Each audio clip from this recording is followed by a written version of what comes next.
जिनकीर दावतेर जागा इशारा, जिनकीर दावतेर जागा इशारा, अमिता के देगी दुआए मदीना, अमिता के देगी दुआए मदीना। أعوذ بالله من الشيطان الرجيم. بسم الله الرحمن الرحيم. تبارك الذي بيده الملك وهو على كل شيء قدير، الذي خلق الموت والحياة ليبلوكم أيكم أحسن عملا وهو العزيز الغفور، الذي خلق 7 سماوات طباقا ما ترى في خلق الرحمن من تفاوت، فارجع البصر هل ترى من فطور، ثم ارجع البصر كرتين ينقلب إليك البصر خاسئا وهو حسير، ولقد زينا السماء الدنيا بمصابيح وجعلناها رجوما للشياطين وأعتدنا لهم عذاب السعير، وللذين كفروا بربهم عذاب جهنم وبئس المصير. إذا ألقوا فيها سمعوا لها شهيقا وهي تفور تكاد تميز من الغيظ، كلما ألقي فيها فوج سألهم خزنتها ألم يأتكم نذير، قالوا بلى قد جاءنا نذير فكذبنا وقلنا ما نزل الله من شيء إن أنتم إلا في ضلال كبير، وقالوا لو كنا نسمع أو نعقل ما كنا في أصحاب السعير، فاعترفوا بذنبهم فسحقا لأصحاب السعير. إن الذين يخشون ربهم بالغيب لهم مغفرة وأجر كبير، وأسروا قولكم أو اجهروا به إنه عليم بذات الصدور. ألا يعلم من خلق وهو اللطيف الخبير، هو الذي جعل لكم الأرض ذلولا فامشوا في مناكبها وكلوا من رزقه وإليه النشور.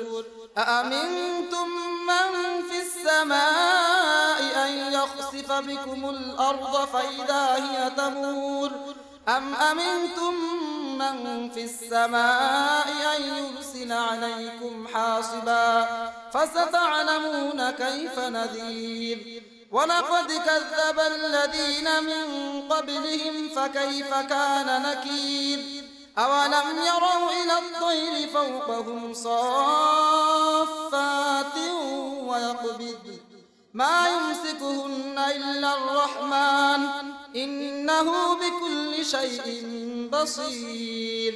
أمن هذا الذي هو جند لكم ينصركم من دون الرحمن إن الكافرون إلا في غرور. أمن هذا الذي يرزقكم إن أمسك رزقه بل لجوا في عتو ونفور. أفمن يمشي مكبا على وجهه أهداء من يمشي سويا على صراط مستقيم.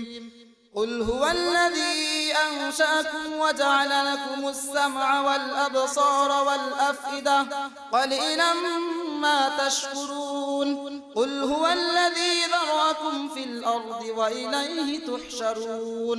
ويقولون متى هذا الوعد إن كنتم صادقين. قل إنما العلم عند الله وإنما أنا نذير مبين. فلما رأوه زلفة سيئت وجوه الذين كفروا وقيل هذا الذي كنتم به تدعون قل أرأيتم إن أهلكني الله ومن معي أو رحمنا فمن يجير الكافرين من عذاب أليم قل هو الرحمن آمنا به وعليه توكلنا فستعلمون من هو في ضلال مبين قل أرأيتم إن أصبح ماؤكم غورا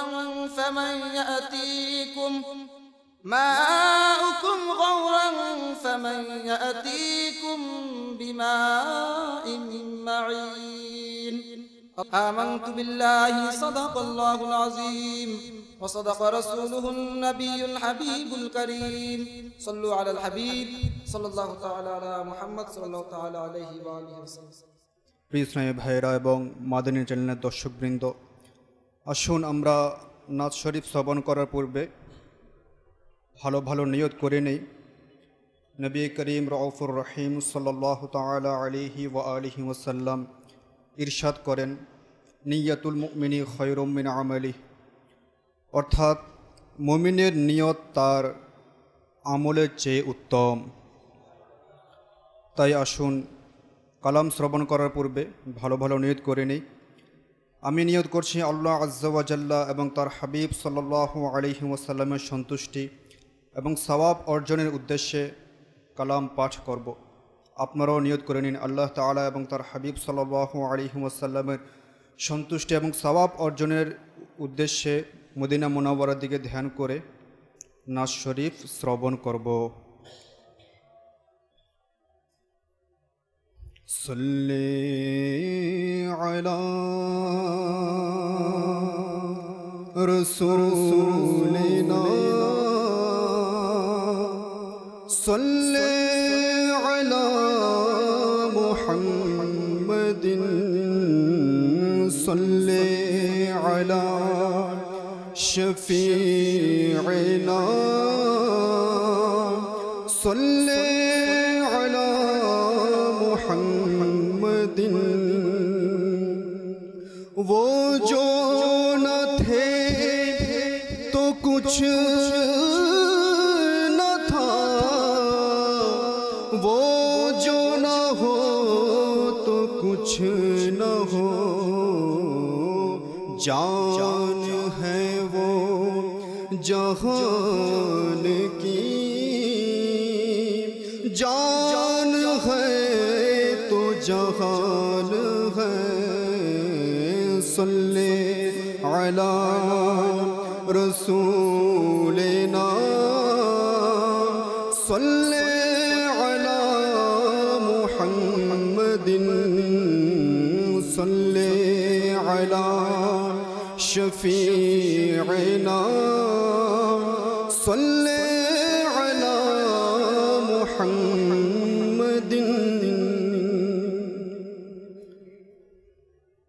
আমির আহলুস সুন্নাত হযরত আল্লামা মাওলানা আবু বিলাল মুহাম্মদ ইলিয়াস আত্তার কাদেরী দামাত বারাকাতুহুমুল আলিয়ার প্রসিদ্ধ কালাম পেশ করার সৌভাগ্য অর্জন করছি।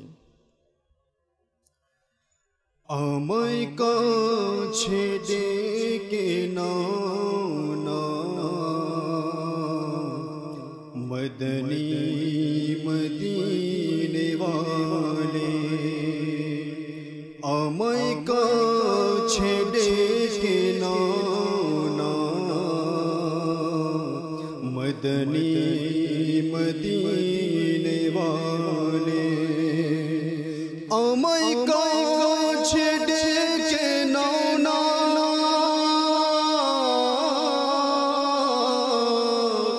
মদনী মদিনে ওয়ালে, প্রেমের সুধা পান করাও না মদনী মদিনে ওয়ালে, প্রেমের সুধা পান করাও না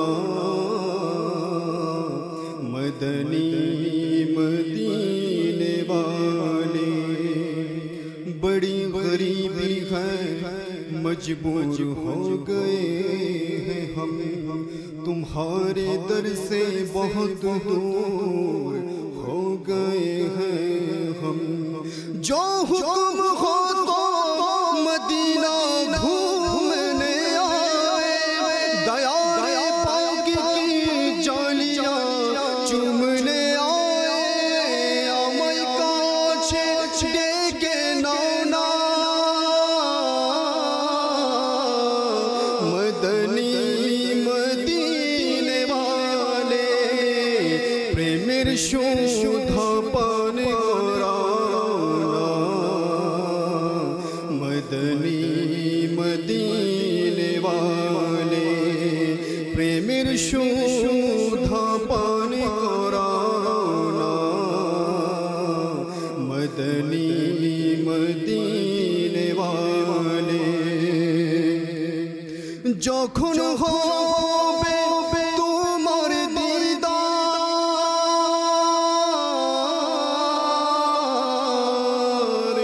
তখন ঈদ হবে আমার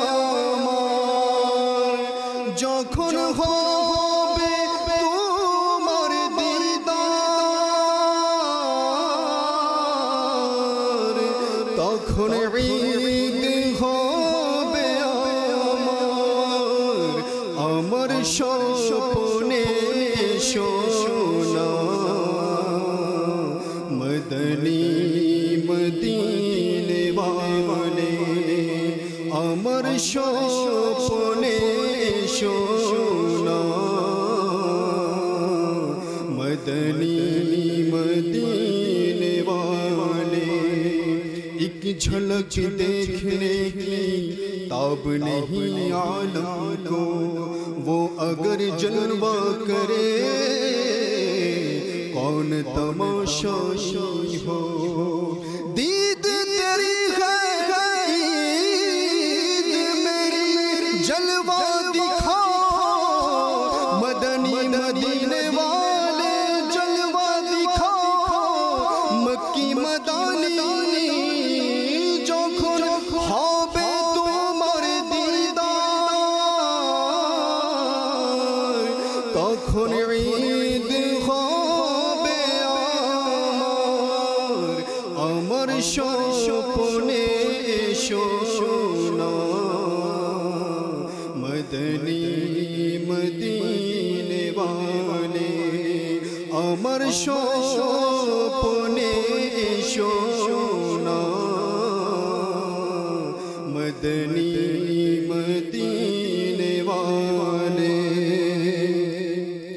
छेड़े गए मोर प्रियজন भूले गए बंधु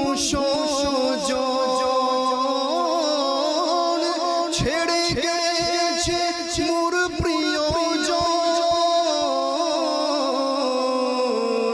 ভুলে গেছে বন্ধু সজন হে নবী তুমি ভুলো না মদনী মদীনে वाले হে নবী তুমি ভুলো না মদনী মদীনে वाले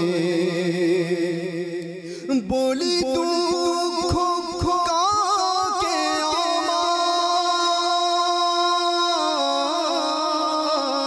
আমার কে শুনিবে বলো সরবর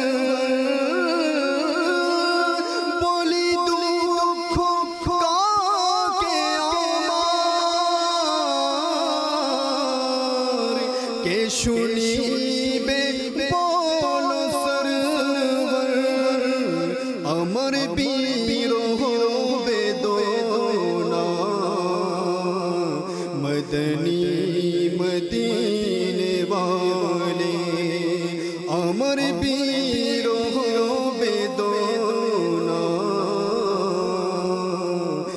मदनी मदीने वाले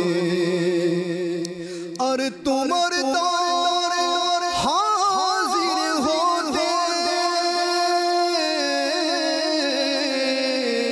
जे सदा बेकुल থাকে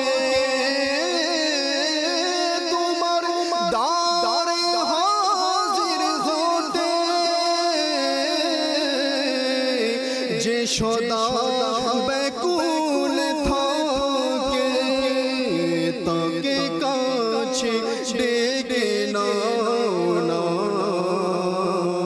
মদনী মদিনে वाले তাকে কাছে ডেকে নাও না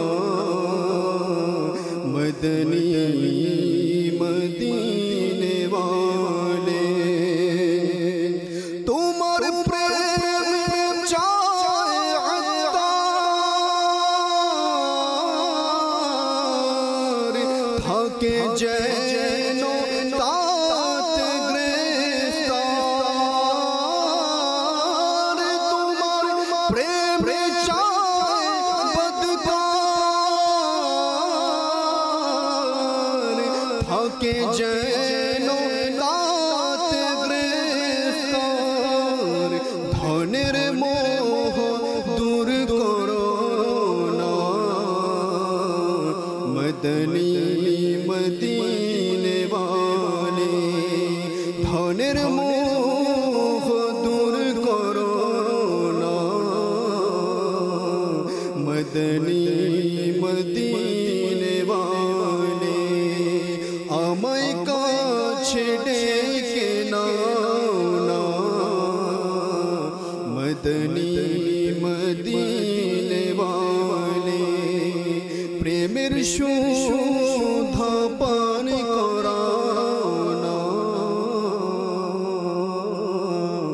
মদনী মদিনে वाले सल्लु अलल हबीब सल्लल्लाहु तआला अला मुहम्मद। अल्हम्दुलिल्लाहि रब्बिल आलमीन वस्सलातु वस्सलामु अला सय्यिदिल मुरसलीन अम्मा बअद फ़अऊज़ु बिल्लाहि मिनश शैतानिर रजीम बिस्मिल्लाहिर रहमानिर रहीम अस्सलातु वस्सलामु अलैका या रसूलल्लाह वअला आलिका व अस्हाबिका या हबीबल्लाह अस्सलातु वस्सलामु अलैका या नबियल्लाह वअला आलिका व अस्हाबिका या नूरल्लाह नवैतु सुन्नतल इअतिकाफ যখনই মসজিদে প্রবেশ করবেন মনে করেন নফল এতেকাফের নিয়ত করে নিন, কেননা যতক্ষণ মসজিদে থাকবেন নফল এতেকাফের সওয়াব অর্জিত হতে থাকবে এবং সাধারণভাবে মসজিদে খাওয়া দাওয়াও জায়েজ হয়ে যাবে। এতেকাফের নিয়ত শুধুমাত্র খাওয়া দাওয়া বা ঘুমানোর জন্য যেন না হয়, বরং এর উদ্দেশ্য যেন আল্লাহ তাআলার সন্তুষ্টির জন্যই হয়। ফতোয়ায়ে শামিতে বর্ণিত রয়েছে, যদি কেউ মসজিদে খাওয়া দাওয়া বা ঘুমাতে চায় তবে এতেকাফের নিয়ত করে নিন, কিছুক্ষণ আল্লাহ তাআলার জিকির করুন, অতঃপর যা ইচ্ছা করুন, অর্থাৎ এবার চাইলে খাওয়া দাওয়া বা ঘুমাতে পারেন। সল্লু আলাল হাবিব সাল্লাল্লাহু তাআলা আলা মুহাম্মদ সাল্লাল্লাহু আলাইহি ওয়াসাল্লাম। শুআবুল ঈমান লিল বাহকি দ্বিতীয় খণ্ড পৃষ্ঠা 373-এর মধ্যে রয়েছে, হযরতে সৈয়দনা আবু হুরায়রা রাদিয়াল্লাহু তাআলা আনহু থেকে বর্ণিত, নবী করিম রউফুর রহিম সাল্লাল্লাহু তাআলা আলাইহি ওয়াসাল্লাম ইরশাদ করেন,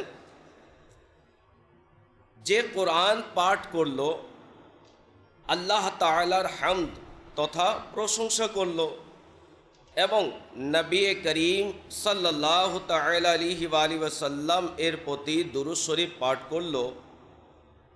তাছাড়া আপন দয়ালু রবের নিকট মাগফিরাত প্রার্থনা করল, তবে সে কল্যাণকে আপন স্থান থেকে অন্বেষণ করে নিল। সাল্লু আলাল হাবিব সাল্লাল্লাহু তাআলা আলা মুহাম্মদ সাল্লাল্লাহু আলাইহি ওয়াসাল্লাম। আসুন প্রিয় ইসলামী ভাইরা, সওয়াবকে বাড়ানোর নিয়তে আমরা কিছু ভালো ভালো নিয়ত করে নিই।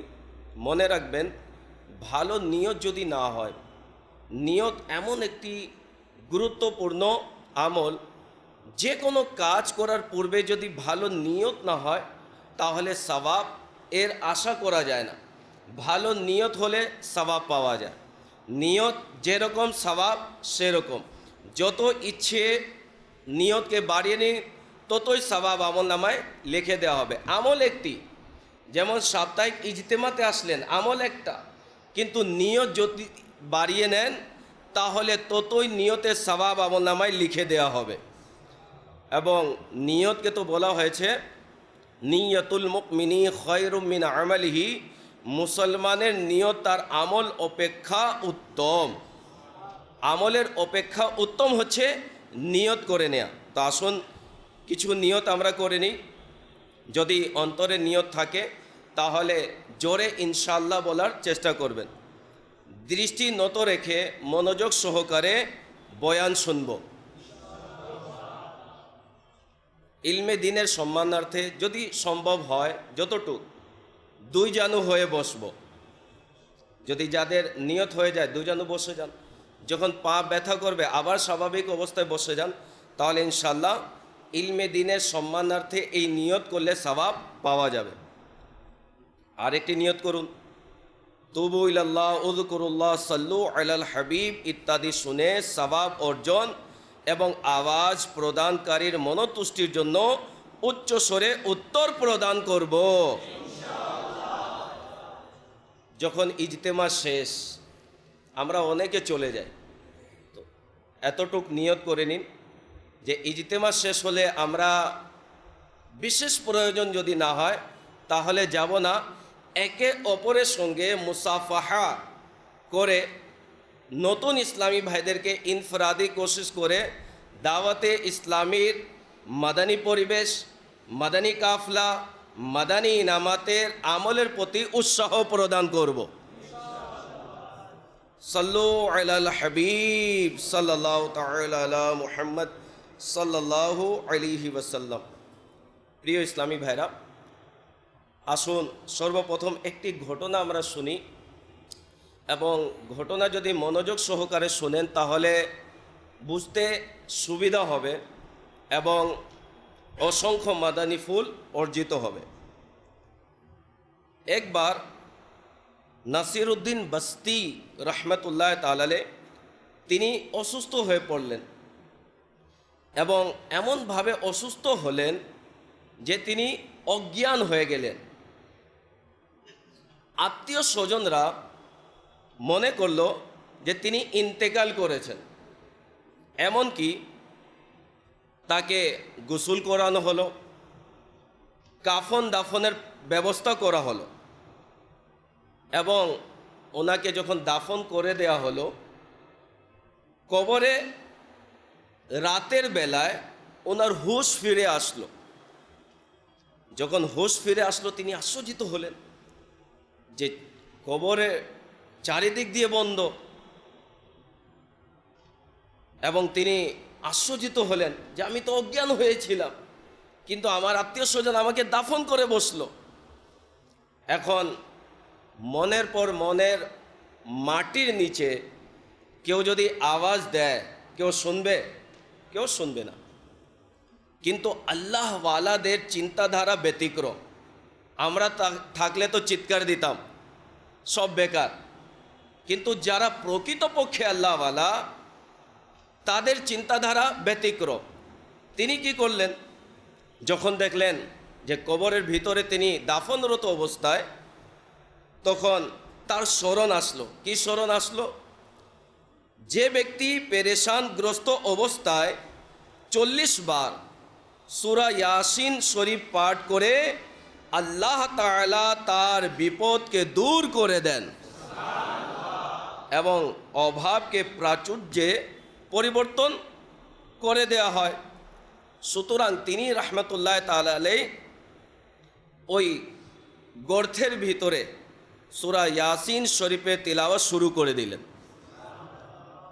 সূরা ইয়াসিন শরীফ তিলাওয়াত করতেছেন, 1 বার 2 বার 3 বার 4 বার 5 বার তিলাওয়াত করতে করতে 39 বার যখন তিনি তিলাওয়াত করলেন, তখন একজন কাফন চোর কাফন চুরি করার নিয়তে তার কবর খনন করা শুরু করল।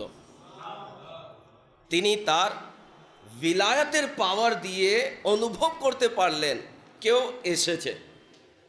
আল্লাহর ওলি কবরের ভিতরে, চোর কবরের উপরে তিনি যদি খবর রাখতে পারেন কেউ এসেছে, তাহলে আমার আপনার দয়াল নবী মুহাম্মদ আরবি সাল্লাল্লাহু তাআলা আলাইহি ওয়া সাল্লাম নিজের মাজারের ভিতরে উম্মতির খবর রাখতে পারে না?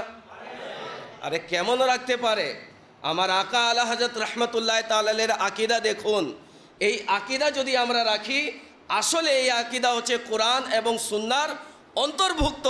যারা এই আকীদা রাখে তাদের আকীদা হচ্ছে মজবুত, যারা এই আকীদা রাখে তাদের ঈমান হচ্ছে মজবুত, তারা প্রকৃতপক্ষে মুমিন। আলা হযরত বলেন, फरियाद जो उम्मती करे हाल जार में मुमकिन नहीं कि खैर बशर को खबर ना हो। उम्मती যদি নবীর দরবারে ফরিয়াদ করে, আবেদন করে, এটা হতেই পারে না উম্মতি ফরিয়াদ করবে নবী জানতেই পারে না, বরং এটা নবী করিম সাল্লাল্লাহু তাআলা আলাইহি ওয়া সাল্লাম উম্মতির প্রতিটি খবরকে জানেন। এমন খবর জানেন অন্তরের মধ্যে উম্মতির কি ইচ্ছা, কি নিয়ত, কি বাসনা, কি আবেদন, কি তার অন্তরের মধ্যে রয়েছে, সেটাও নবী করিম সাল্লাল্লাহু তাআলা আলাইহি ওয়া সাল্লাম জানেন। উম্মতির মুসিবতকে দূর করে থাকেন এবং সাহায্যের জন্য আল্লাহ তাআলার প্রদত্ত ক্ষমতা বলে তিনি সাহায্যও করে থাকেন।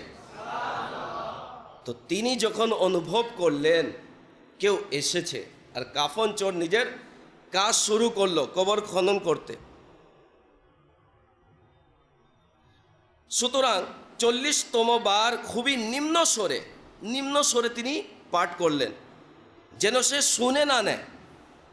এদিকে তিনি 40তম বার পূর্ণ করলেন, ওইদিকে কাফন চোরও তার কাজ শেষ করে ফেলল। তিনি উঠে কবর থেকে বের হলেন। এখন ভয়ে কাফন চোরের অবস্থা ব্যতিক্রম হলো এবং হৃদযন্ত্রের ক্রিয়া বন্ধ হয়ে গেল এবং সে মারা গেল।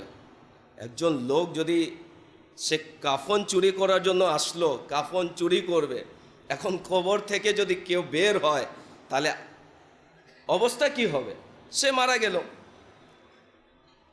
ইমাম নাসিরউদ্দিন রাহমাতুল্লাহ তাআলা আলাইহি চিন্তা করলেন যে আমি যদি এখনই শহরে চলে যাই তবে লোকেরা খুবই চিন্তার মধ্যে পড়ে যাবে এবং তারা ভয় পেয়ে যাবে। তিনি রাতেই শহরে গেলেন এবং প্রত্যেক মহল্লার দরজায় এসে ডাকতে লাগলেন যে আমি নাসিরউদ্দিন বস্তি, তোমরা আমাকে বেহুশ অবস্থায় দেখে ভুলে মৃত মনে করে দাফন করে দিয়েছিলে, আমি জীবিত। এই ঘটনার পর ইমাম নাসিরউদ্দিন রাহমাতুল্লাহ তাআলা আলাইহি কোরআনুল কারীমের তাফসীর লিখেন। এই ঘটনার পর তিনি কী করলেন? কোরআনুল কারীমের তাফসীর লিখতে শুরু করলেন। প্রিয় ইসলামী ভাইরা, আমরা শুনতে পারলাম কোরআনুল কারীমের তিলাওয়াতের কীরূপ বরকত রয়েছে। কোরআন এমন একটি কিতাব যা তিলাওয়াত করলে বরকত পাওয়া যায়। আমরা বরকত খুঁজি না, হুজুর দোয়া করেন বরকত পায়, হুজুর দোয়া করেন বরকত পায়। তাবিজাতে আর তারিয়াতে আমরা চলে আসি, হুজুর তাবিজ দিয়ে দেন যেন বরকত পায়। তাবিজের মধ্যে বরকত আছে, সেটাও আল্লাহর কালাম দ্বারাই লেখা হয়েছে। হুজুরের দুয়াতেও বরকত আছে, কেন তারা নেককার বান্দা, ইবাদত গুজার বান্দা। কিন্তু কিছু কিছু বরকত এমন আছে যা নিজেই অর্জন করতে পারেন। আর একটি মাধ্যম হলো কোরআনুল কারীমের তিলাওয়াত। কোরআন এমন একটি কিতাব যেটা তিলাওয়াত করলে বরকত পাওয়া যায়। এবং এর বরকত কীরূপ? যখন ইমাম নাসিরুদ্দিন বস্তি রহমতুল্লাহ তাআলার হুশ এলো এবং তিনি নিজেকে কবরের মধ্যে পেয়ে এই পেরেশানি অবস্থায় তিনি সূরা ইয়াসিন শরীফের তিলাওয়াত শুরু করে দিলেন, যার বরকত এভাবে প্রকাশ পেল যে আল্লাহ তাআলা অদৃশ্য থেকে তার মুক্তির উপায় বের করে দিলেন। আর এভাবে তিনি জীবিত নিরাপত্তার সহিত কবর থেকে বাইরে তশরিফ নিয়ে আসলেন আর তার প্রাণ বেঁচে গেল। নিঃসন্দেহে কোরআনুল করিম আল্লাহ তাআলার অনেক বড় নেয়ামত। অনেক বড় নেয়ামত আছে কিনা? অনেক বড় নেয়ামত এবং বরকতময় কিতাব, যা আল্লাহ তাআলা তার বান্দাদের পথ নির্দেশনা এবং তাদের কল্যাণ ও সফলতার জন্য প্রিয় নবী সাল্লাল্লাহু তাআলা আলাইহি ওয়াসাল্লাম এর নুরানি অন্তরে অবতীর্ণ করেন। এর মহত্বের জন্য এতটুকুই যথেষ্ট যে এটি হচ্ছে কালামুল্লাহ। কোরআন কি? কালামুল্লাহ, আল্লাহর কালাম। এই মোবারক কিতাব প্রতিটি দিক দিয়ে পরিপূর্ণ। কোরআন অসম্পূর্ণ নয়, পরিপূর্ণ, প্রতিটি দিক দিয়ে পরিপূর্ণ।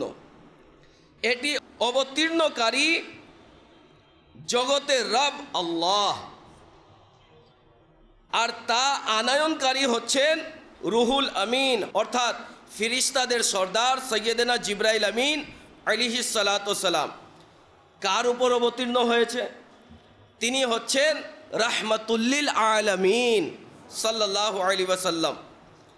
আর যে উম্মতের জন্য এসেছে সেই উম্মত সকল উম্মতদের মধ্যে উত্তম। কাদের জন্য এসেছে? আমাদের জন্য। আমরা হলাম সকল উম্মতের মধ্যে উত্তম। যে ভাষায় অবতীর্ণ হয়েছে সেই ভাষা হলো সর্বোত্তম।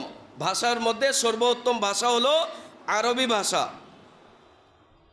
যে মাসে অবতীর্ণ হয়েছে সে মাস সকল মাসের মধ্যে সম্মানিত। যে রাতে অবতীর্ণ হয়েছে তা হচ্ছে অতি উত্তম রাত। আর যে স্থানে অবতীর্ণ হয়েছে তা হলো সর্বোত্তম স্থান।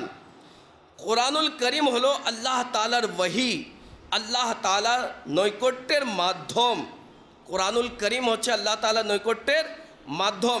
ইতিহাস সাক্ষী রয়েছে, যারা কোরআনের তিলাওয়াত করেছে, যারা কোরআনকে ভালোবেসেছে, যারা কোরআনকে বুকে ধারণ করেছে, যারা কোরআনের উপর আমল করেছে, যারা কোরআনকে বন্ধু বানিয়ে নিয়েছে, যারা কোরআনকে বেছে নিয়েছে, যারা কোরআনকে নিজের বন্ধু বানিয়ে তিলাওয়াত করেছে, আমল করেছে, আল্লাহ এবং তার রাসূলের সন্তুষ্টির জন্য তারা আল্লাহর নৈকট্যতম হয়ে গিয়েছে।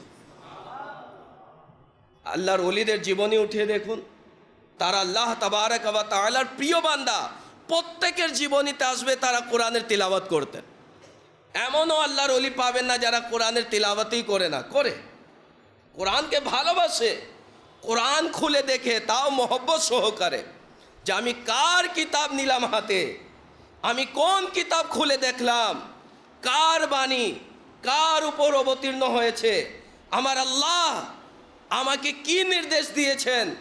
তারা মহব্বত নিয়ে, ভক্তি নিয়ে, শ্রদ্ধা নিয়ে তারা কোরআন খুলে যখন পড়তেন, ইতিহাস সাক্ষী রয়েছে তাদের চোখ থেকে পানি গড়িয়ে পড়ত। আমাদের অবস্থা ব্যতিক্রম। কোরআন থাকার পরেও খুলে দেখি না, খুললেও পড়ি না, পড়তে জানি না। কোরআনকে মৌখিকভাবে তো ভালোবাসি, কিন্তু অন্তর থেকে আবেগময়ী হয়ে কোরআন খুলে দেখার সময় নেই। হ্যাঁ, সময় আছে। দৈনিক যদি আপনি হিসাব করেন না, মোবাইল কতবার খুলে দেখেছেন, আপনার অন্তর বলবে 24 ঘন্টার মধ্যে জানি না কত ঘন্টা মোবাইলকে দিয়ে দিলাম। সকাল উঠে আমাদের অবস্থা আজকে এমন হয়েছে। পূর্বেকার যারা বুজুর্গ রয়েছেন, বৃদ্ধ বাবারা যারা রয়েছেন, তাদের থেকে জিজ্ঞাসা করুন, তাদের জীবন এমনভাবে কেটে গেছে। ফজরের নামাজ আদায় করতেন, তাদের দিক নির্দেশনা হতো কোরআন। কোরআন খুলতেন, ঘরে ঘরে থেকে কোরআনের তিলাওয়াত এর আওয়াজ ভেসে আসতো। আর আজকে আমরা ডিজিটাল যুগে শিওরে রাখি কি মোবাইল, চোখ খুলেই দেখি মোবাইল।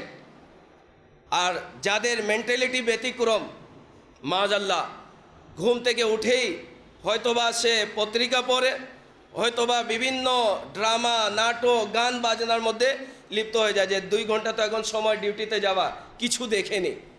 অথচ সে কোরআন খুলে তিলাওয়াত করতে পারতো, সে কোরআনের তিলাওয়াত করতে পারতো। মোবাইলে রেখে নেন, মোবাইলে কত অ্যাপস চলে আসছে কোরআনুল কারীমের মধ্যে। আলহামদুলিল্লাহ, দাওয়াতে ইসলামীর পক্ষ থেকে পুরা 30 পারা সিরাতুল জিনান তাফসির চলে এসেছে। আপনি আরামে সার্চ করেন, যে আয়াত আপনার ইচ্ছে আপনি সেই আয়াতের তাফসির পড়তে পারবেন, তর্জমা করতে পারবেন। আপনি যদি নূর লিখে দেন, নূর সম্পর্কিত যত আয়াত, সম্পূর্ণ আয়াত চলে আসবে। আপনি ইলমে গায়েব লিখে দেন, যত ইলমে গায়েবের আয়াত সব চলে আসবে। আপনি হাজির নাজির লিখে দেন, হাজির নাজির সম্পর্কে যত আয়াত সব চলে আসবে। এটা করুন না, প্রতিদিন 3 আয়াতের কনজুল ইমান থেকে তর্জমা এবং তাফসির পড়ে নিন। বাংলা কনজুল ইমানের অ্যাপস রয়েছে, কিন্তু আমাদের চিন্তাধারা তো ব্যতিক্রম না। ওই আল্লাহর ওলির জীবনীতে মুসিবতে পড়লেন, কোরআনের তিলাওয়াত করলেন। আমাদের চিন্তাধারা তো ব্যতিক্রম। তো নিয়ত করি ইনশাআল্লাহ আমরাও কোরআন খুলে তিলাওয়াত করবো ইনশাআল্লাহ। তো কোরআন হচ্ছে আল্লাহ তাআলার নৈকট্যের মাধ্যম। সকল আসমানি কিতাব সমূহের সারাংশ, সকল জ্ঞানের মূল অর্থাৎ সমষ্টি। এটি হিদায়াতের সমষ্টি, রহমতের ভাণ্ডার এবং বরকতের উৎস। এটি এমন একটি বিধান যার উপর আমল করে সকল মাসআলার সমাধান করা যায়। এমন এক নূর যা দ্বারা ভ্রষ্টতার অন্ধকার থেকে দূরে থাকা যায়। এমন পথ যা সোজা আল্লাহ তাআলার সন্তুষ্টি এবং জান্নাত পর্যন্ত নিয়ে যাবে। জান্নাতে যাবেন কিনা? যাব ইনশাআল্লাহ, নিয়ত আছে। আল্লাহ তাআলার দয়াতে জান্নাতে আমরা যাব। তো জান্নাতে যাওয়ার জন্য কোরআনকে ধরে নিন। কোরআন জান্নাতের পথকে আসান করে দেয়। সংশোধন ও প্রশিক্ষণের এমন পদ্ধতি যা মানুষকে পবিত্র করে তাকে অতুলনীয় বানিয়ে দেয়। এমন এক বৃক্ষ যার ছায়া উপবিষ্টদের অন্তরের প্রশান্তি অনুভূত হয়। এমন বিশ্বস্ত সাথী যা কবরেও সাথী হিসেবে থাকবে এবং হাসরেও বিশ্বস্ততার হক আদায় করবে। কবরেও সাথী, আপনার যত ইম্পর্টেন্ট বন্ধু থাকুক না কেন, আপনার যত নিকটের বন্ধু থাকুক না কেন, তার বন্ধুত্ব কবরের উপর পর্যন্ত, তার বন্ধুত্ব কবরের উপর পর্যন্ত যাবে। হ্যাঁ, বন্ধুর সাথে যাব কোথায়? মাটি পর্যন্ত। আর এমন বন্ধু তো আমরা বানিয়ে নিয়েছি যে দুয়াও পড়তে জানে না, কবরে কি দিবে, উঠালো শেষ। জানাজা কাঁদ দিতে জানে না, কিভাবে সুন্নত পদ্ধতিতে জানাজাতে কাঁদ দিবে জানেই না। বন্ধুর জানাজাতে যাচ্ছে, মুখে হাসি তার, কেন? সে বন্ধু তার সঙ্গে সেরকমই দিন অতিবাহিত করেছে, ঠাট্টা মস্করা, হাসি তামাশা। তো সে জানাজার মধ্যে কি নিয়ে যাবে? যদি বন্ধু বান্ধবের মহল হতো দুরুদ পড়ার, যদি বন্ধু বান্ধবের মহল হতো জিক্রুল্লাহ করার, কোরআনের তিলাওয়াত করার, আল্লাহ তাবারক ওয়া তাআলাকে স্মরণ করার, তাহলে জানাজাতে সে যদি যেত, তার চোখ থেকে অশ্রু প্রবাহিত হতো, কিন্তু মুখে দুরুদ শরীফ থাকতো, মুখে জিক্রুল্লাহ থাকতো, মুখে কোরআনের তিলাওয়াত থাকতো। আর যখন কবরে নামানো হলো বন্ধু, তার ওই কবরের উপরে মাটি চাপা দিয়ে চলে আসলো, দোয়া করার পদ্ধতিও জানে না, মাটি দেবার দোয়াও জানে না, দোয়া করার নিয়মও জানে না, বাস ফর্মালিটি পূরণ করলো, চলে গেল। কোথায় বন্ধু? কোথায় তার ওই দীর্ঘদিন দিন অতিবাহিত করার সময় তার হাতে সে ভুলে গেল নিজের বন্ধুকে। কিন্তু কোরআনকে যদি বন্ধু বানিয়ে নিই, এই কোরআন আমাদের কবরে আসবে, আমাদের কবরকে আলোকিত করবে। এই কোরআন আমাদের কবরে আসবে, কবরের আযাব থেকে বাঁচাবে। এই কোরআন হাসরের ময়দানে শাফাআত করে নিজের পাঠকারীকে জান্নাতে নিয়ে যাবে। তো এমন বন্ধু বানান না যে হাত ধরে জান্নাতে নিয়ে যাবে, বানাবো। কোরআন শিখবো, কোরআন পড়বো ইনশাআল্লাহ আযজা ওয়া জাল। এতে অসুস্থ হৃদয়ের জন্য শিফা রয়েছে। যাদের অন্তরে মরিচা ধরে নিয়েছে না, শরীরে যদি কোনো জায়গায় ঘা হয়ে যায় তো আমরা ডাক্তারের কাছে গিয়ে কি চিকিৎসা করিয়ে থাকি। অন্তরে মরিচা যখন ধরে যায় তখন পুরা একেবারে অন্তর খারাপ হয়ে যায়, ভালো কাজে মন লাগে না। এর মরিচা কিভাবে দূর হবে? কোরআন সেই অন্তরের শিফার মাধ্যম হয়ে যাবে, আরোগ্য লাভের মাধ্যম হয়ে যাবে। যে একে অর্থাৎ কোরআনকে শক্তভাবে আঁকড়ে ধরলো সে হিদায়ত প্রাপ্ত হয়ে গেল। যে এর উপর আমল করলো সে দুনিয়া ও আখিরাতের সফলতা পেয়ে গেল। যে কোরআনকে আঁকড়ে ধরলো সে পথভ্রষ্ট হতে পারবে না। সঠিক যদি ধরে, কোরআনকে বুঝার মতো যদি বুঝে, নিজের মেন্টালিটি দিয়ে কোরআন বুঝলে হবে না। আল্লাহ তাবারক ওয়া তাআলার প্রিয় বন্ধুরা যেভাবে কোরআনকে বুঝেছে, সাহাবা ইকরাম যেভাবে কোরআন বুঝেছেন, অলিয়া ইকরাম যেভাবে কোরআন বুঝেছেন এবং আমাদেরকে বুঝিয়েছেন, সেভাবে বুঝতে হবে। আর সেভাবে যদি বুঝে কোরআনকে আঁকড়িয়ে ধরি তাহলে ইনশাআল্লাহ আজ্জা ওয়া জাল সে হিদায়াত প্রাপ্ত অবস্থায় থাকবে এবং আখিরাতে সফলতা অর্জন করবে। আল্লাহ তাবারক ওয়া তাআলা পারা 23 সূরা জুমার এর 23 নম্বর আয়াতে ইরশাদ ফরমান,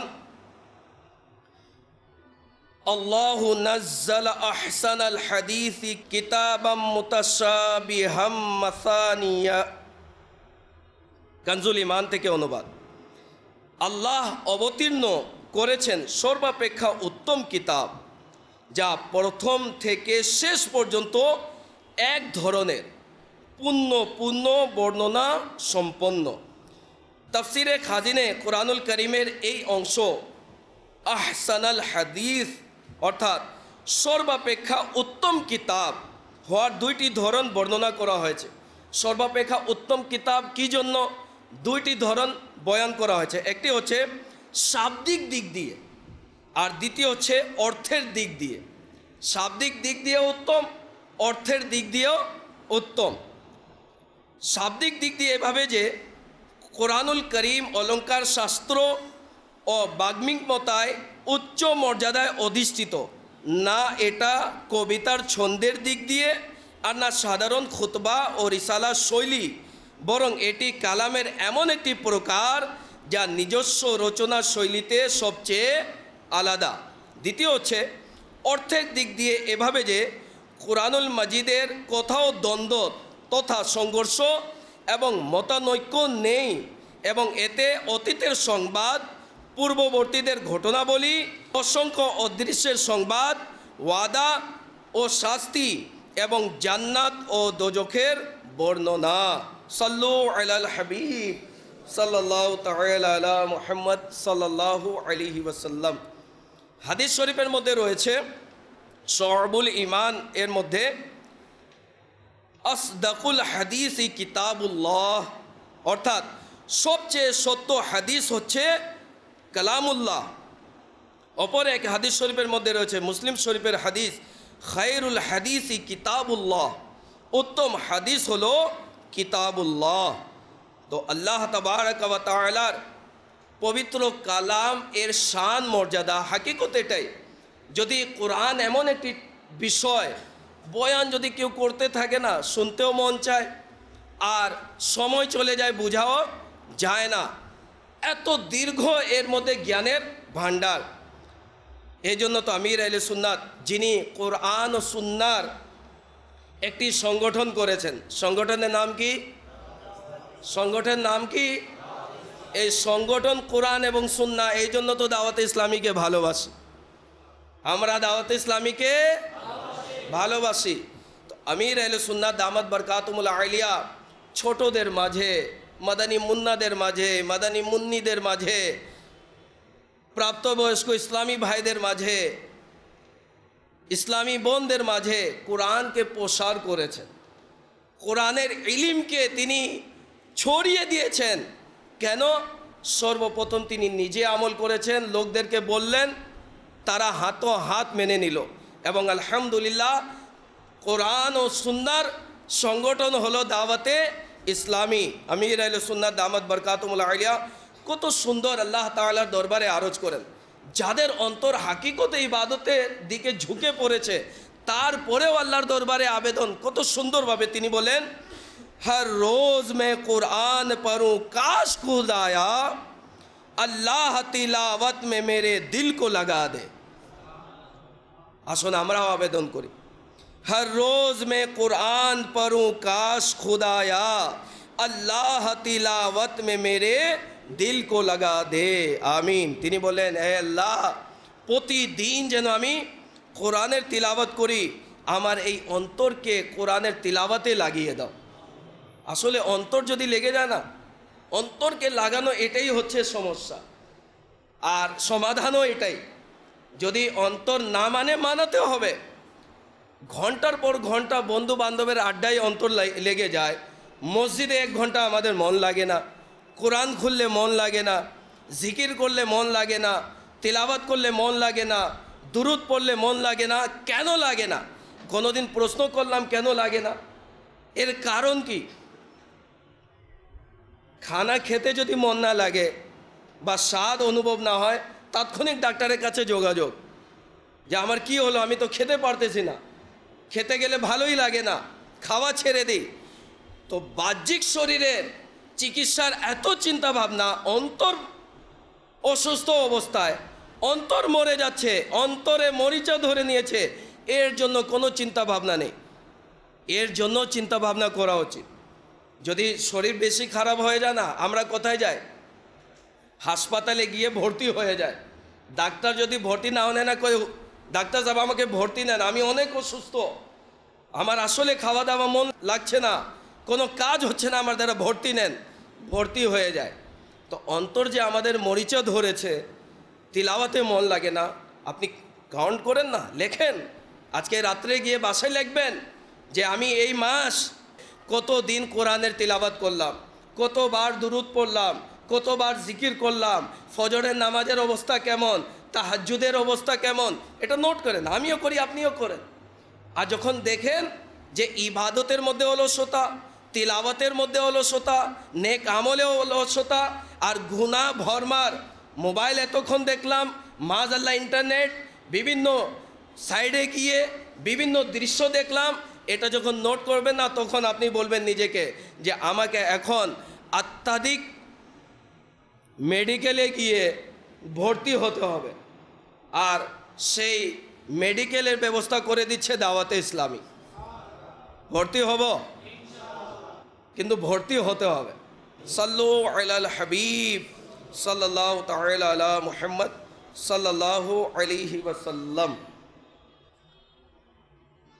কুরআনুল কারীমের মধ্যে আল্লাহ তাবারক ওয়া তাআলা ইরশাদ ফরমান, পারা 22 সূরা ফাতিরের 29 নম্বর আয়াতের মধ্যে, কানজুল ইমান থেকে অনুবাদ, নিশ্চয়ই ওইসব লোক যারা আল্লাহর কিতাব পাঠ করে নামাজ কায়েম রাখে এবং আমার প্রদত্ত সম্পদ থেকে কিছু আমার পথে ব্যয় করে গোপনে ও প্রকাশ্যে, তারা এমনই ব্যবসার আশাবাদী যাতে কখনো লোকসান নেই। তাফসিরে বাগাভিতে এই আয়াতে মুবারকার আলোতে বর্ণিত রয়েছে যে তিজারাতান এই শব্দ দ্বারা উদ্দেশ্য হচ্ছে সওয়াব, যা আল্লাহ তাআলা ওয়াদা করেছেন, এতে কখনোই ক্ষতি অর্থাৎ লোকসান নেই, অর্থাৎ এই প্রতিদান কখনোই বাতিল হবে না, ধ্বংস হবে না। যেন আল্লাহ তাআলা কুরআনুল কারীমের তিলাওয়াতকারীদের মহান প্রতিদানের সুসংবাদ প্রদান করেছেন। যারা কোরআন এর তিলাওয়াত করে, আল্লাহ তাবারক ওয়া তাআলা এদেরকে প্রতিদান দিবেন এমন ব্যবসা যার মধ্যে কোনো লোকসান নেই, যার মধ্যে কোনো ক্ষতি নেই। সাধারণ যারা আমরা ব্যবসায়ী, ব্যবসা করার পূর্বে আমরা চিন্তা ভাবনা করি কোন ব্যবসা করলে আমার লাভ হবে, কোন ব্যবসা করলে আমি যেন ক্ষতিগ্রস্ত হয়ে না যায়, হিসাব করি না। কোরআন এমন একটি কিতাব যা তিলাওয়াত করলে কোনো ক্ষতি নেই, লাভ আর লাভ।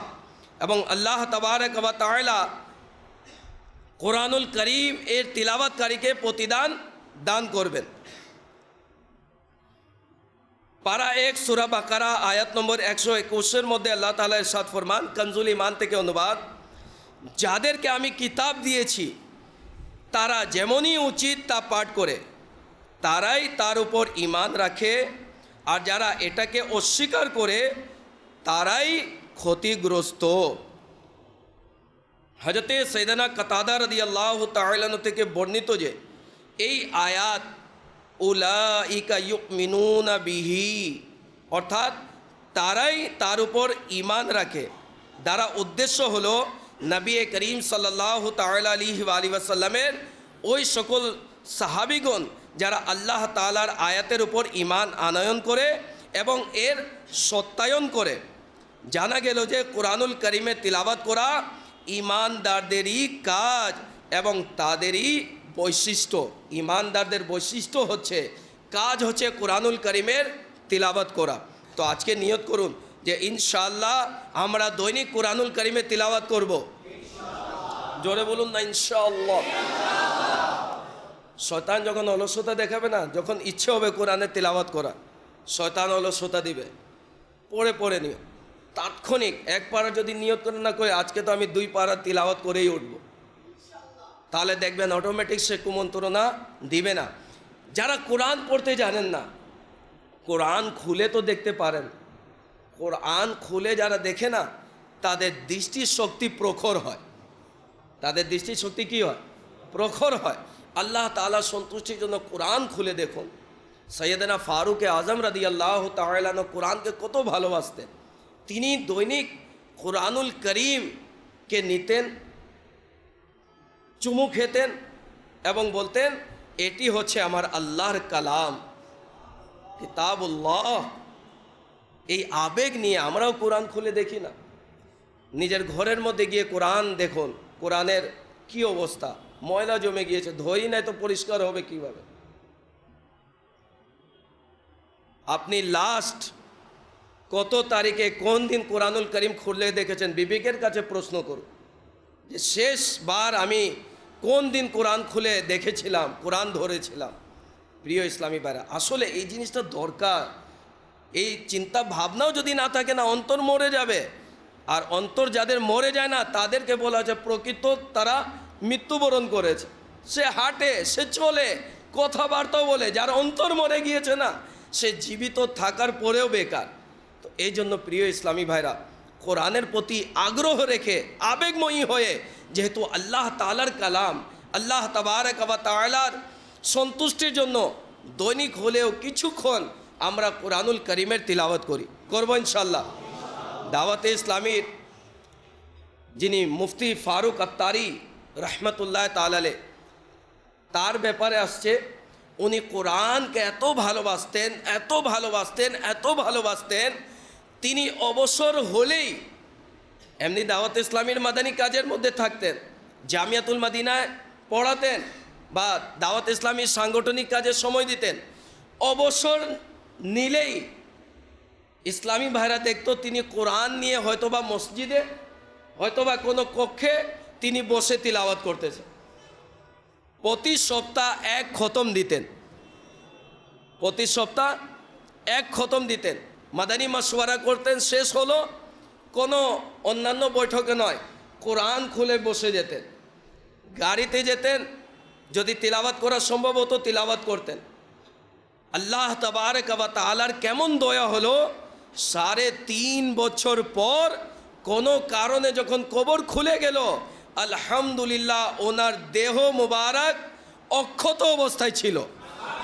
খালি দেহ নয়, কাফন পর্যন্ত অক্ষত অবস্থায় ছিল। শুধু কাফন নয়, চুল মুবারকও অক্ষত অবস্থায় ছিল।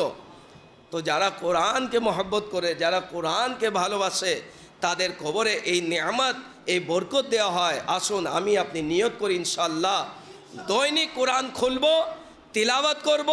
আর যারা আমরা কোরআনুল করিমের তিলাওয়াত পারি, নিয়ত করি অন্যকে শেখাবো না, কোরআন শিখবো বা শেখাবো, দুইটার মধ্যে একটা করতে হবে।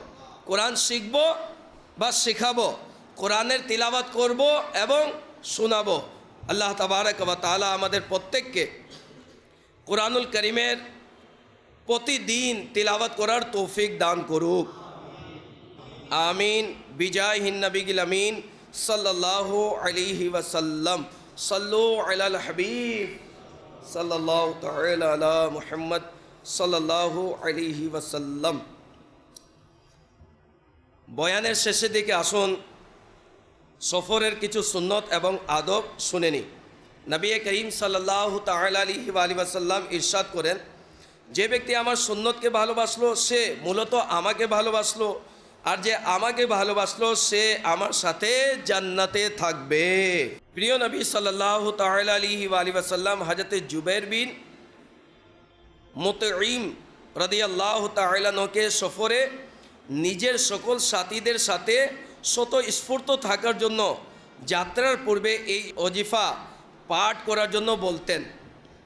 নাম্বার 1 সূরা কাফিরুন, নাম্বার 2 সূরা নসর, নাম্বার 3 সূরা ইখলাস, নাম্বার 4 সূরা ফালাক, নাম্বার 5 সূরা নাস। প্রত্যেক সূরা একবার করে এবং প্রত্যেকের পূর্বে বিসমিল্লাহির রহমানির রহিম এবং সবার শেষে একবার বিসমিল্লাহির রহমানির রহিম পাঠ করে নিন। এমনভাবে সূরা হবে 5টি এবং বিসমিল্লাহির রহমানির রহিম হবে 6 বার। সাইয়েদনা জুবাইর বিন মুতঈম রাদিয়াল্লাহু তাআলা আনহু বলেন, আমি এমনিতে তো সম্পদশালী ছিলাম, সফরে বের হওয়ার উত্তম দিন হলো সোমবার, বৃহস্পতিবার এবং শনিবার। সাল্লু আলাল হাবিব সাল্লাল্লাহু তাআলা আলা মুহাম্মদ সাল্লাল্লাহু আলাইহি ওয়াসাল্লাম। দাওয়াতে ইসলামীর সাপ্তাহিক ইজতেমাতে 6টি দুরুদে পাক পড়ানো হয়। আসুন আমরাও 6টি দুরুদে পাক পড়ে নিই। বুজুর্গানে দিন বলেছেন, যে ব্যক্তি প্রত্যেক জুমারাতে অর্থাৎ বৃহস্পতিবার দিবাগত রাত এই দুরূদ শরীফ নিয়মিতভাবে কমপক্ষে একবার পাঠ করবে, মৃত্যুর সময় তাজদারে মদিনা হুজুরে পুরনূর সাল্লাল্লাহু তাআলা আলাইহি ওয়াসাল্লামের জিয়ারত লাভ করবে এবং কবরে প্রবেশ করার সময় এটাও দেখবে যে রহমতে আলাম নূরে মুজাসসাম সাল্লাল্লাহু তাআলা আলাইহি ওয়াসাল্লাম আপন রহমতপূর্ণ হাতে তাকে কবরে রাখছেন। আসুন আমরাও পড়ি, আল্লাহুম্মা সাল্লি ওয়া সাল্লিম ওয়া বারিক আলা সাইয়্যিদিনা মুহাম্মদ আন-নবিয়্যি আল-উম্মিয়্যি আল-হাবিবি আল-আলি আল-কদরি আল-আযীমি আল-জাহ ওয়া আলা আলিহি ওয়া সাহবিহি ওয়া সাল্লিম। হযরতে সৈয়দনা আনাস রাদিয়াল্লাহু তাআলা আনহু থেকে বর্ণিত, নবী করিম রউফুর রহিম সাল্লাল্লাহু তাআলা আলাইহি ওয়াসাল্লাম ইরশাদ করেন, যে ব্যক্তি এই দুরূদ শরীফ পাঠ করবে যদি সে দাঁড়ানো থাকে তবে বসার পূর্বে, আর বসা থাকলে দাঁড়ানোর পূর্বে তার গুনাহ মাফ করে দেয়া হবে। আসুন আমরাও পড়ি, আল্লাহুম্মা সাল্লি আলা সাইয়্যিদিনা ওয়া মাওলানা মুহাম্মাদিন ওয়া আলা আলিহি ওয়া সাল্লিম। যে ব্যক্তি দুরূদ শরীফ পাঠ করবে তার উপর রহমতের 70টি দরজা খুলে দেয়া হয়। সবাই পড়ুন, সাল্লাল্লাহু আলা মুহাম্মদ। হযরতে আহমদ সাওয়ী আলাইহি রাহমাতুল্লাহিল হাদি কতিপয় বুজুর্গদের থেকে বর্ণনা করেন, এই দুরূদ শরীফ একবার পাঠ করলে 6 লক্ষ বার দুরূদ শরীফ পাঠ করার সওয়াব অর্জন হয়। আসুন আমরাও পড়ি, আল্লাহুম্মা সাল্লি আলা সাইয়্যিদিনা মুহাম্মাদিন আদাদা মা ফি ইলমিল্লাহি সালাতান দাইমাতাম বিদাওয়ামি মুলকিল্লাহ। একদিন এক ব্যক্তি আসলো, হুজুরে আনওয়ার সাল্লাল্লাহু তাআলা আলাইহি ওয়াসাল্লাম তাকে নিজের এবং সিদ্দিক আকবর রাদিয়াল্লাহু তাআলা আনহু এর মাঝখানে বসালেন। এতে সাহাবায়ে কেরাম আলিম রিদওয়ানগণ আশ্চর্যিত হলেন যে এই সম্মানিত লোকটি কে।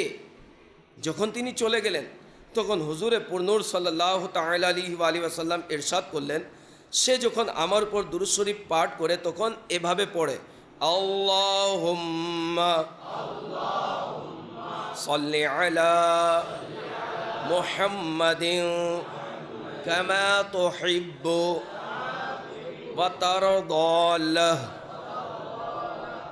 উম্মতের শাফাআতকারী নবী মুহাম্মদ আরবি সাল্লাল্লাহু তাআলা আলাইহি ওয়াসাল্লাম ইরশাদ করেন, যে ব্যক্তি এভাবে দুরূদ শরীফ পাঠ করবে তার জন্য আমার শাফাআত ওয়াজিব হয়ে যায়। আসুন আমরাও পড়ি, আল্লাহুম্মা সাল্লি আলা মুহাম্মাদিন ওয়া আনজিলহুল মাকআদাল মুকাররাবা ইনদাকা ইয়াউমাল কিয়ামাহ। আসুন দুইটি দোয়াও পড়ে নিই। হযরতে সাইয়েদনা ইবনে আব্বাস রাদিয়াল্লাহু তাআলা আনহুমা থেকে বর্ণিত, মক্কি মাদানী আকা উভয় জাহানের দাতা হুজুরে পুরনূর সাল্লাল্লাহু তাআলা আলাইহি ওয়াসাল্লাম ইরশাদ করেন, এই দোয়া পাঠকারীর 70 জন ফেরেশতা 1000 দিন পর্যন্ত নেকি সমূহ লিখতে থাকেন। আসুন আমরাও পড়ি, জাযাল্লাহু আন্না মুহাম্মাদান মা হুয়া আহলু। ফরমানে মুস্তাফা সাল্লাল্লাহু তাআলা আলাইহি ওয়াসাল্লাম, যে ব্যক্তি রাতে এই দোয়া 3 বার পড়ে নেবে সে যেন সবে কদর পেয়ে গেল। আসুন আমরাও পড়ি, লা ইলাহা ইল্লাল্লাহু আল হালিমুল করিম সুবহানাল্লাহি রব্বিস সামাওয়াতি as-sab'i wa rabbil arshil azim, la ilaha illallah al halimul karim subhanallahi rabbis samawati as-sab'i wa rabbil arshil azim, la ilaha illallah al halimul karim subhanallahi rabbis samawati as-sab'i wa rabbil arshil azim, sallu ala al-habib sallallahu alaihi wasallam।